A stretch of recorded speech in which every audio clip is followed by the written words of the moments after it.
அன்புள்ள மகர ராசி அன்பர்களே வணக்கம்.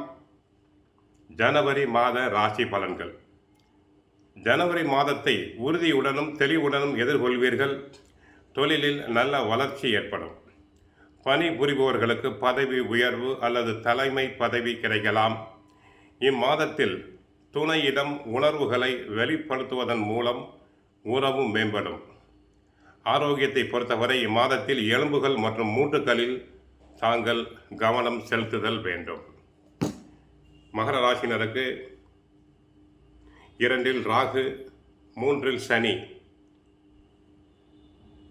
5இல் சந்திரன், 6இல் குரு, அஷ்டமத்தில் கேது, விரய ராசியில் சூரியன், செவ்வாய், புதன், சுக்கிரன். குடும்பத்தை பொறுத்தவரை அவ்வப்போது கணவன் மனைவி இடையே சிறு சிறு உரசல்கள் வரலாம். வார்த்தைகளை அதிகம் வெளிப்படுத்த வேண்டாம். உஷ்ண வார்த்தைகளை வெளிப்படுத்துதல் கூடாது. இணக்கமாக இருத்தல் வேண்டும். சுபகாரிய தடங்கள் உண்டாகலாம். ஜூன் மாதம் 2ஆம் தேதியிலிருந்து சுபகாரியங்கள் நல்ல விதமாக நடைபெறும். ஆரோக்கியத்தை பொறுத்தவரை உடல் உபாதைகள், எலும்புகள் மற்றும் மூட்டுகளில் கை கால் வலி வரலாம். கவனம் தேவை. பிபி, சுகர் பேஷண்ட்ஸ் உடல் பராமரிப்பு நல்லபடியாக செய்தல் வேண்டும். மருத்துவரை சென்று சந்தித்தல் வேண்டும். உத்தியோகத்தில் உழைப்பு அதிகம். பிறர் வேலைகளையும் சேர்த்து செய்ய வேண்டி இருக்கும். உயர் அதிகாரிகளின் கண்டிப்புக்கு ஆளாவீர்கள். தொழில் வியாபாரத்தில் அதிகம் உழைக்க வேண்டியிருக்கும். பார்ட்னர்ஸ்களை அட்ஜஸ்ட் செய்து போக வேண்டும். தொழிலாளர்களின் ஒத்துழைப்பு தேவைப்படும்.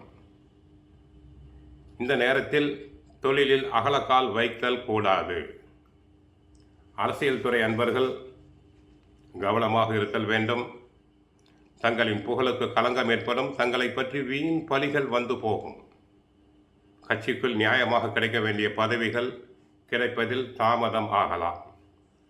கலைத்துறை அன்பர்களுக்கு ஓரளவு லாபம், நன்மைகள் கிடைக்கும். சிலர் கலை நிகழ்ச்சிகளுக்காக வெளி மாநிலங்கள், வெளிநாடுகளுக்கு சென்று வரலாம். ஐடி, பத்திரிகை துறை அன்பர்களுக்கு சற்று வருமான குறைவு உண்டாகும். சிலருக்கு வேலை இழப்பு உண்டாகும்.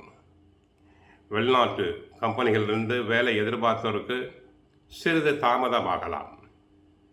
மாணவர்கள் நன்றாக படித்தல் வேண்டும். கெட்ட சகவாசம் கூடாது. பெற்றோர் சொற்படி கேட்குதல் வேண்டும். மகர ராசியினர் மனக்கவலை தீர அபிராமி அந்தாதியில் உள்ள 5வது பாடல் பொருந்திய முப்புரை செப்புரை என்ற பாடலை பாராயணம் செய்யுங்கள். சுந்தரகாண்டம் பாராயணம் செய்யுங்கள். வியாழக்கிழமை தோறும் பாபா கோயிலுக்கு சென்று வாருங்கள். பாபாவின் ஸ்ரீ சாய் சச்சரிதம் புத்தகத்தினை வாங்கி படியுங்கள். நன்மை பெறுவீர்கள். வாழ்க வளமுடன். மங்களம் உண்டாகட்டும்.